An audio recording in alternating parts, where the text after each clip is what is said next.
L'image est là, c'est super. Ouais, non, mais il manque le haut et le bas, je ne sais pas pourquoi, mais on ne va pas y passer la journée, donc on va faire sans. Oui, voilà. Est-ce qu'on a besoin du haut et du bas? Tu vas nous raconter ce qu'il y a dedans.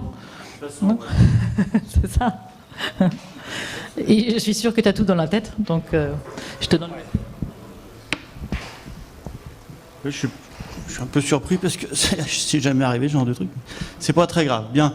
Donc voilà, je m'appelle Dominique Archambault, je suis professeur à l'université Paris 8 et ma spécialité c'est les aides techniques pour les personnes handicapées et l'accessibilité.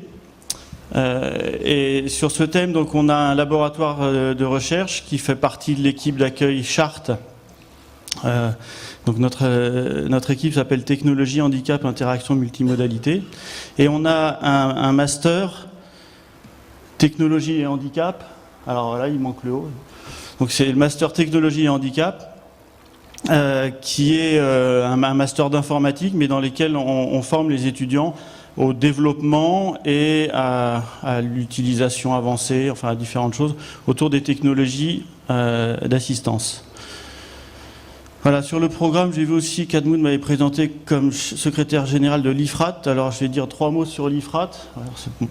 L'IFRAT, c'est, donc là, j'avais mis une copie du site, ifrat, ifrath.fr.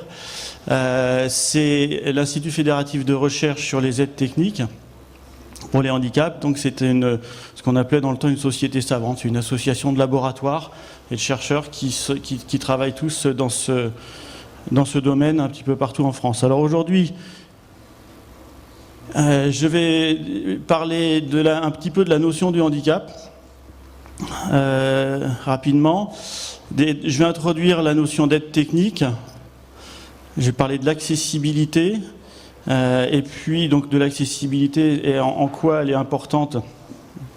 Dans mon discours, il y aura pas mal de choses qui ont été particulièrement bien introduites par la première intervenante, et ça sera assez cohérent en fait, je pense. Et puis je terminerai par un exemple de recherche pour bien montrer ce qu'on fait dans un laboratoire en termes de recherche.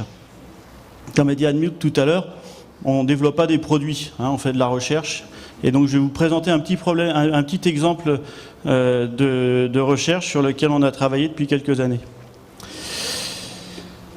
Alors d'abord, la notion de handicap, jusque dans les années 80, on utilisait en France et dans beaucoup de pays une approche purement médicale, c'est-à-dire que le handicap était perçu comme étant simplement une déficience et en gros un échec des médecins.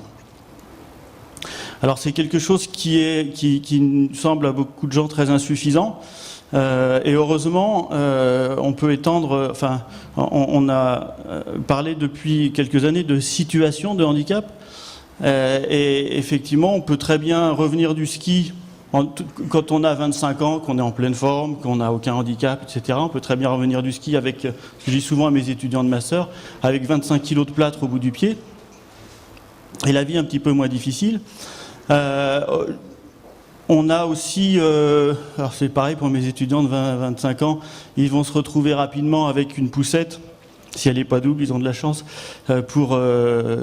et monter les trottoirs ou monter les étages sera assez difficile. Voilà, et donc il y a tout un tas de situations plus ou moins handicapantes qui font que l'accessibilité de la ville est quelque chose d'important. Et puis alors oui, une autre chose que je leur dis aussi, c'est que à part les personnes qui ont la chance de mourir à 25 ans en pleine forme sans s'être jamais cassé la jambe, tout le monde a besoin d'accessibilité à un moment ou à un autre de sa vie. Donc l'accessibilité, c'est pas quelque chose qu'on fait pour un petit groupe de gens malades et pénibles, c'est quelque chose qu'on fait parce que c'est nécessaire à chaque individu de la société à un moment ou à un autre, plus ou moins long de son existence. Alors je vais pas m'étendre sur les notions de... Ah oui, bon tiens, il y avait un truc. Donc là, en fait, à partir des années 80, je parlais tout à l'heure de l'approche médicale qu'on a abandonné, enfin sauf les médecins en général. Je suppose que tous les aveugles qui sont ici, qui ont été voir un ophtalmo, comprennent ce que je dis. Le courant anthropologique, dans les années 80 et 90, nous a permis d'avoir une autre approche qui est en fait de dire que le handicap, c'est la résultante d'une confrontation entre un être humain avec ses capacités, ses déficiences, sensorielles, physiques, etc. Et puis ses capacités différentes. Et un environnement qui a un certain nombre d'exigences. Donc si je vais dîner par exemple dans le restaurant dans le noir, pub complètement gratuite, j'ai pas d'action chez eux, rue de Quincampoix à Paris, eh bien j'ai besoin d'un des serveurs aveugles qui va me guider à ma place parce que sinon je risque de faire tomber une table. Donc je suis beaucoup moins handicapé que lui à cet endroit-là. Une personne paraplégique par contre n'est pas forcément handicapée lorsqu'elle utilise un ordinateur ordinaire. Bon, elle va être handicapée lorsqu'elle va se déplacer dans la rue, mais une fois qu'il est en train d'utiliser son ordinateur, il n'est pas dans une situation spécialement handicapante à ce moment-là. Et puis alors ensuite, l'accessibilité, ça va permettre de réduire l'implication du handicap. Par exemple, une personne aveugle qui se balade à Stockholm est beaucoup moins handicapée qu'une personne aveugle qui se balade à Paris. Ça s'est un peu amélioré à Paris, hein, mais si vous allez à Stockholm, tous les feux font du bruit en permanence. Vous n'avez pas besoin d'avoir une télécommande pour les déclencher. Et puis ils font un bruit qui est modulé en fonction de la circulation, donc c'est pas gênant la nuit et c'est pas. Et moi personnellement, quand je me balade à Stockholm, je les utilise aussi. Je regarde plus la couleur des petits bonshommes. Voilà, donc l'accessibilité, c'est quelque chose qui a. Et alors par contre, la même personne, si elle se balade à Marrakech ou à New Delhi, va être encore plus handicapé qu'à Paris parce qu'il y a beaucoup moins de choses pour l'accessibilité. Donc vous voyez, plus on développe des choses pour l'accessibilité, plus on réduit l'implication du handicap sur les personnes. Donc l'accessibilité, je disais, on se retrouve à chaque moment de sa vie dans une situation handicapante, et donc l'accessibilité, c'est quelque chose qui est utile à chacun. Alors pour revenir, une petite parenthèse, bon, après, il faut bien être clair, hein, l'accessibilité c'est important, c'est utile à chacun.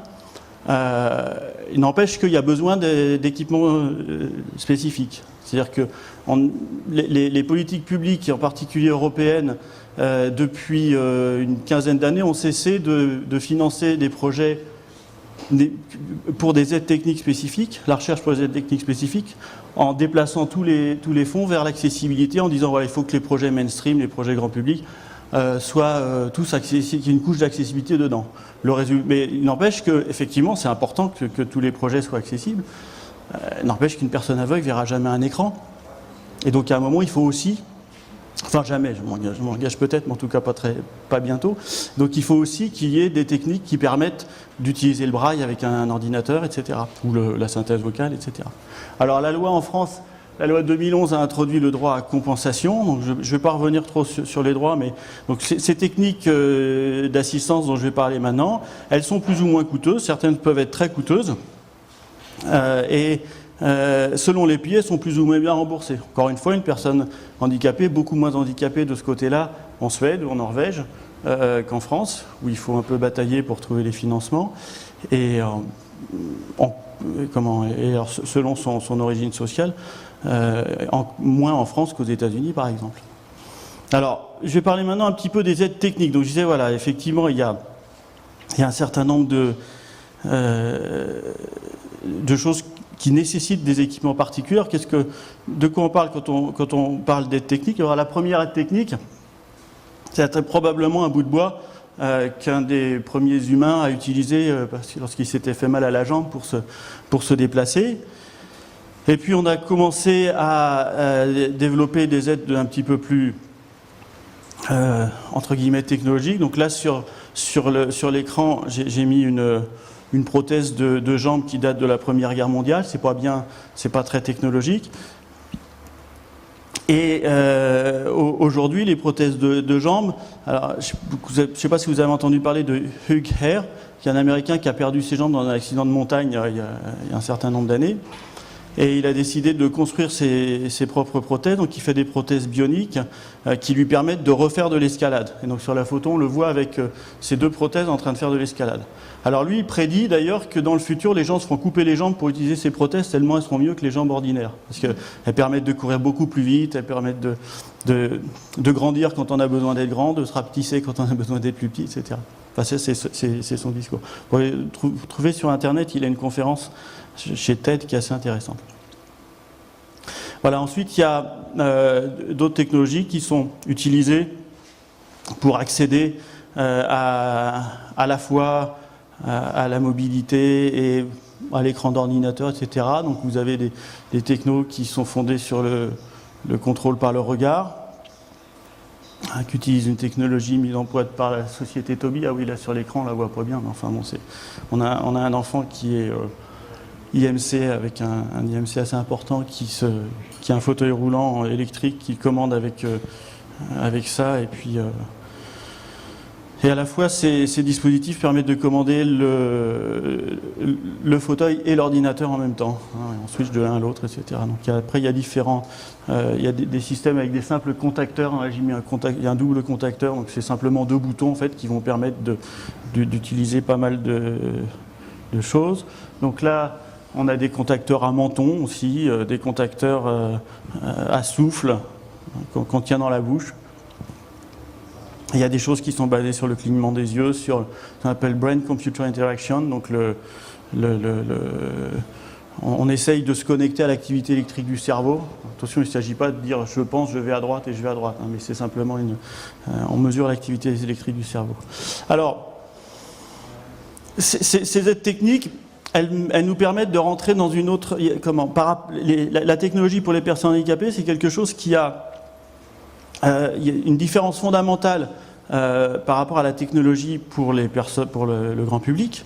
Hein, on va changer complètement de paradigme. C'est-à-dire que pour le grand public, la technologie, c'est quelque chose qui permet de faire beaucoup de choses mieux, avec plus de qualité, avec plus de confort, etc. Hein. Pour les personnes handicapées, la technologie, c'est quelque chose qui va permettre de rendre possible certaines choses. Par exemple, les perspectives de carrière ou les perspectives sociales pour une personne aveugle au XVIIIe siècle, c'était mendiant, à 99% ou un peu plus. Et puis les quelques-uns qui étaient dans une famille riche, c'était rentier. Voilà. Ils n'étaient pas très nombreux. Alors, à partir du 20e... Alors aujourd'hui, bon, je vais passer... Aujourd'hui, vous avez des personnes aveugles qui sont avocats, professeurs des universités... bientôt pilote de ligne, non, là j'exagère peut-être un peu. Et pourquoi? Eh bien parce que au XVIIIe siècle, il y a un monsieur qui s'appelait Valentin Huy qui s'est dit mais on peut leur apprendre à lire à ces gens-là. Et donc il a fait des livres en relief. Et puis ensuite il y a Louis Braille qui a inventé son alphabet 20 ou 30 ans après. Mais si Louis Braille a pu inventer cet alphabet, c'est parce qu'il était à l'école qui avait été montée 20 ou 30 ans avant par Valentin Huy. Et puis ensuite, vous avez tout un tas de machines qui ont été inventées pour écrire le braille, etc. Et aujourd'hui, vous avez des terminaux braille. Donc sur l'écran, on voit un terminal braille de la dernière génération de fabrication française, et qui permet de se connecter à des sites web, qui permet de prendre des notes quand on est dans une réunion, qui permet de lire, de faire énormément de choses. Maintenant, ça permet de faire des choses sur des ordinateurs qui sont accessibles, c'est-à-dire qui ont un système d'exploitation accessible, qui utilisent des logiciels accessibles et qui utilisent des contenus accessibles. Il y a 3 niveaux. Alors, je vais revenir un tout petit peu sur la notion d'accessibilité pour bien qu'on comprenne. L'accessibilité, c'est un bien commun, comme je disais tout à l'heure, c'est utile à chacun à un moment de sa vie. Et à propos des sites web, par exemple, il y a une étude anglaise dont j'ai perdu la référence, c'est pas très professionnel, ça, mais je la recherche depuis quelques temps, j'arrive pas à la retrouver, et dans laquelle ils avaient étudié un très très grand nombre de sites web, et ils les avaient fait tester par des personnes qui n'avaient pas de handicap particulier, hein, le grand public. Et il s'est trouvé qu'il y avait une très forte corrélation entre les sites web qui étaient préférés par les utilisateurs, parce qu'ils étaient plus faciles à utiliser, parce qu'ils donnaient plus facilement l'information qu'ils cherchaient pour plein de raisons, et les sites web qui respectaient les normes d'accessibilité. Et ça, c'est quelque chose qu'on peut observer très souvent. C'est-à-dire qu'un site web très accessible, non seulement il est accessible aux personnes aveugles, mais en plus, il est plus clair pour tout le monde, il est plus accessible pour les personnes qui sont étrangères, pour plein de raisons. Alors, maintenant, donc, ce que je veux dire, c'est que l'accessibilité, ça demande un petit effort à tout le monde. C'est-à-dire, il n'y a pas seulement... Alors, si on prend l'exemple de la ville, Là, j'ai mis une photo sur laquelle on voit un trottoir. Alors, on ne voit pas grand-chose sur le bout de la photo qui est sur l'écran, mais on voit un trottoir avec une personne en fauteuil, donc qui ne pourra pas facilement descendre de ce trottoir. Et les politiques publiques ont fait que depuis quelques années, on a installé en France, en tout cas, dans pas mal de pays d'ailleurs, des bateaux, des systèmes qui permettent aux fauteuils de passer. Enfin, des systèmes, c'est tout simple, des bateaux sur les trottoirs. On a baissé le côté des trottoirs. On a mis aussi des bandes podotactiles qui permettent aux aveugles de savoir que là, il y a quelque chose, parce que c'est pas le tout. Si vous abaissez le trottoir, une personne aveugle ne sait plus si elle va tout droit, ne sait plus qu'elle est descendue du trottoir. D'où l'utilité de mettre une bande de vigilance qui lui permet tactilement sous les pieds et avec sa canne de savoir. Et puis donc vous voyez que ces trottoirs, donc ça, photo, on voit sur la photo là un passage piéton avec une personne en fauteuil roulant et puis une poussette qui utilise ce bateau, ce qui est très utile. Maintenant, ça nécessite un petit peu d'effort à tout le monde. Et là sur la photo, j'ai mis simplement un trottoir sur lequel plein de voitures sont garées et aucun fauteuil ne pourra passer, ni une poussette d'ailleurs. Donc ça demande un petit effort à tout le monde. Et ça va être pareil pour l'accessibilité. On a imposé dans les années 90, 15, enfin 95 à 2000, on a imposé à Microsoft de rendre accessible son système d'exploitation. Ça ne s'est pas fait tout seul. Au départ, ils ne voulaient pas en entendre parler. C'est quelque chose qui a été une grosse lutte de lobby aux États-Unis. En fait, il y a 2 États américains qui ont décidé qu'ils n'achèteraient pas de logiciels qui ne respectaient pas un certain nombre de consignes. C'est devenu la section 508 de l'American Disability Act, etc. Et c'est comme ça que l'accessibilité logicielle a vraiment pris son essor d'un point de vue industriel. Et donc ça entre guillemets, c'est fait. Et par la suite, ça a été rendu la section 508 justement a fait que l'ensemble des autres systèmes d'exploitation s'y sont mis, y compris les systèmes open source comme Linux. Et puis, mais donc après il y a les logiciels qui ont été rendus accessibles, mais il faut aussi que les utilisateurs fassent un petit effort pour que leurs documents soient accessibles et pas se garer sur les trottoirs. Alors j'avais mis très vite un petit truc, ouais, j'ai dû le mettre avant, quand j'expliquais que la grosse différence entre les aides techniques et les technologies pour les personnes handicapées et les technologies pour le reste du monde, vous voyez que ça permet de faire des choses plus facilement lorsqu'on n'est pas handicapé. Vous voyez, la télécommande de la télé, ça a été inventé dans les années 60 pour les personnes handicapées. Et moi, quand j'utilise une télécommande, enfin, je n'ai pas de télé, mais si j'en avais une, eh bien, j'utiliserais une télécommande pour ne pas me lever. Mais je peux toujours me lever. D'accord ? Donc c'est ça, c'est plus confortable, c'est plus facile, mais je peux quand même le faire autrement. Alors qu'une personne en fauteuil ne peut pas le faire autrement. C'est là qu'on change d'idée. Alors, donc pour les aveugles, c'est que l'accessibilité au contenu électronique, c'est quelque chose de très important parce que ça leur permet d'accéder à tout un tas de choses qui étaient complètement impossibles avant. J'ai mis sur l'écran des annuaires. Vous voyez, l'annuaire de Paris ou de Seine-Saint-Denis n'est pas imprimable en braille, puisque ça ne tiendrait peut-être pas dans cette pièce-là. Et puis ensuite, après, rechercher quelque chose dedans, ça serait compliqué. Vous avez les encyclopédies, la presse quotidienne tous les jours. Depuis 1995, les personnes peuvent accéder à la presse quotidienne, enfin depuis 97-98, depuis qu'on a travaillé sur l'accessibilité, à peu près à la même heure que tout le monde sur le site web. Bien. Alors, qu'est-ce que c'est que l'accessibilité logicielle? Je ne sais plus si... Ah oui, alors... J'ai mis un exemple pour bien expliquer de quoi je parle. Quand je parle d'accessibilité des contenus, il ne s'agit pas... il ne s'agit pas simplement de dire, bon, bah là, on a mis une image sur le site web, il faut expliquer ce que c'est que l'image. Ça, c'est la tarte à la crème, tout le monde pense. Alors, en fait, sur les sites web, dans 99% des cas, ça ne sert à rien d'expliquer ce qui est contenu, de décrire une image d'un point de vue visuel. Parce que si votre image, c'est un bouton qui sert à aller à la page d'accueil, il faut dire que cette image-là, c'est la page d'accueil. C'est tout. Ça ne sert à rien de dire que c'est une jolie maison bleue avec des volets verts.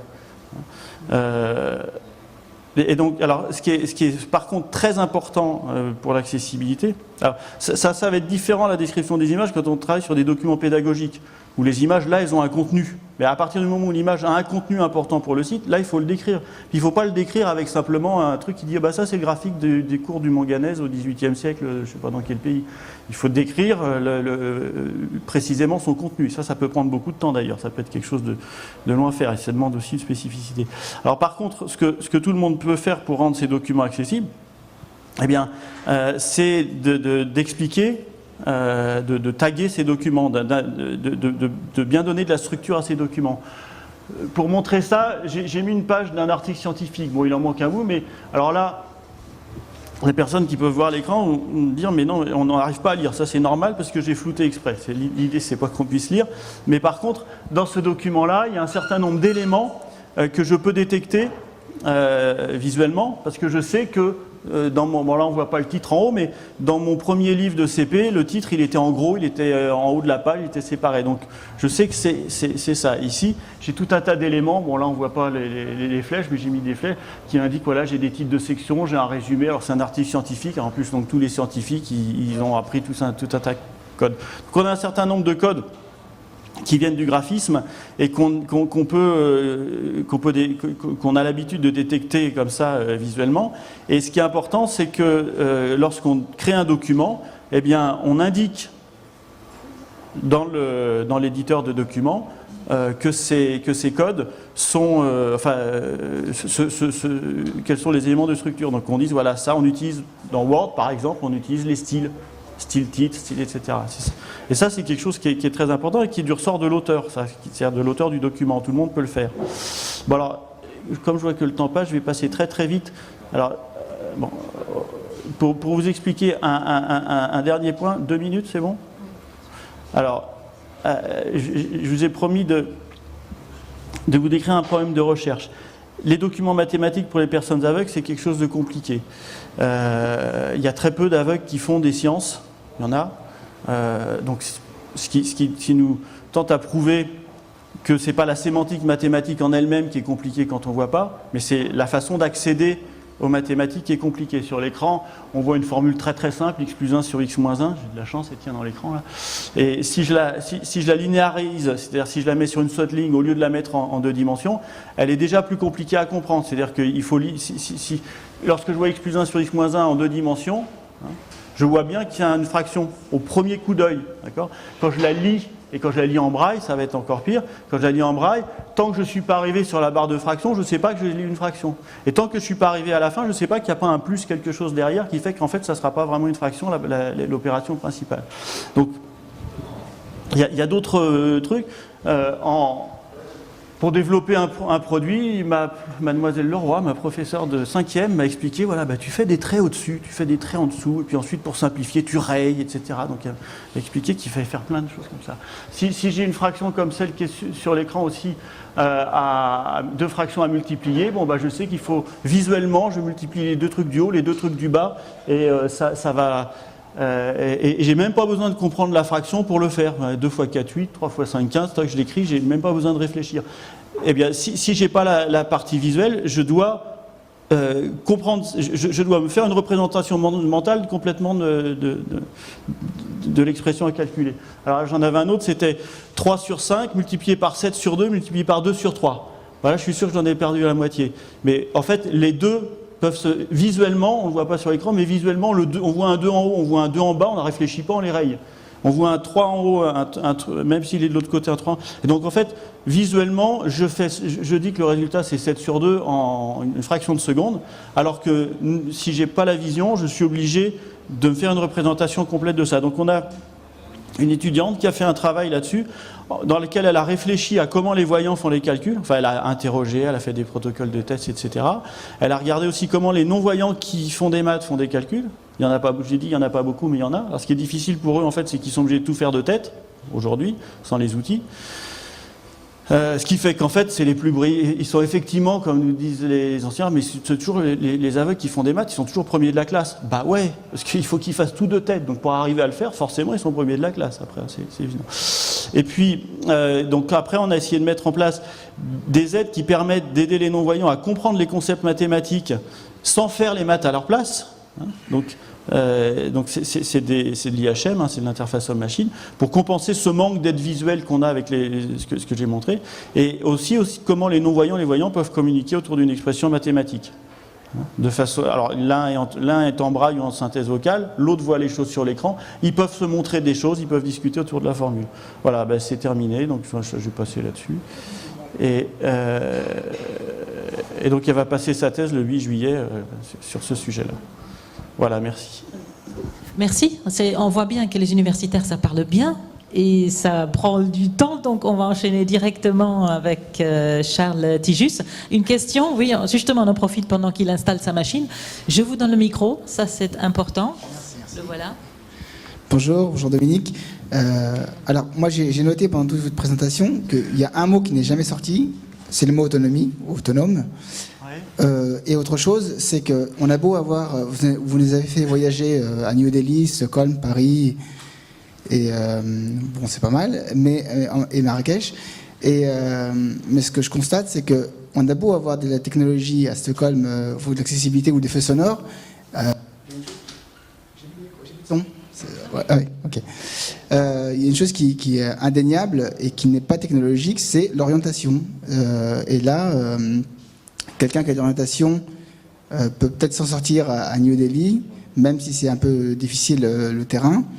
Mais quelqu'un qui n'a pas d'orientation à Stockholm ne s'en sortira pas non plus, quoi. Voilà, c'est juste une observation en fait. Ouais, alors après, bon, alors sur l'autonomie, oui, c'est vrai que j'aurais pu le citer. C'est un mot que j'emploie aussi de temps en temps. Ça m'est pas venu ce matin, mais effectivement, ça permet de faire de façon autonome des choses. Alors, il y a quelque chose qu'il faut aussi, que je voulais dire, que j'ai pas dit tout à l'heure, c'est que, attention, les aides technologiques remplacent pas les aides humaines. Elles complètent, elles permettent de faire mieux, elles permettent de faire beaucoup, etc. Elles permettent aussi d'optimiser l'utilisation des aides humaines. Mais il ne s'agit pas forcément de supprimer complètement les aides humaines. Pour l'autonomie, pour les déplacements, l'orientation, il y a aussi de plus en plus de travaux, enfin de plus en plus d'aides efficaces qui utilisent des GPS, etc. C'est pas encore idéal, hein, mais c'est vrai que c'est en plein développement.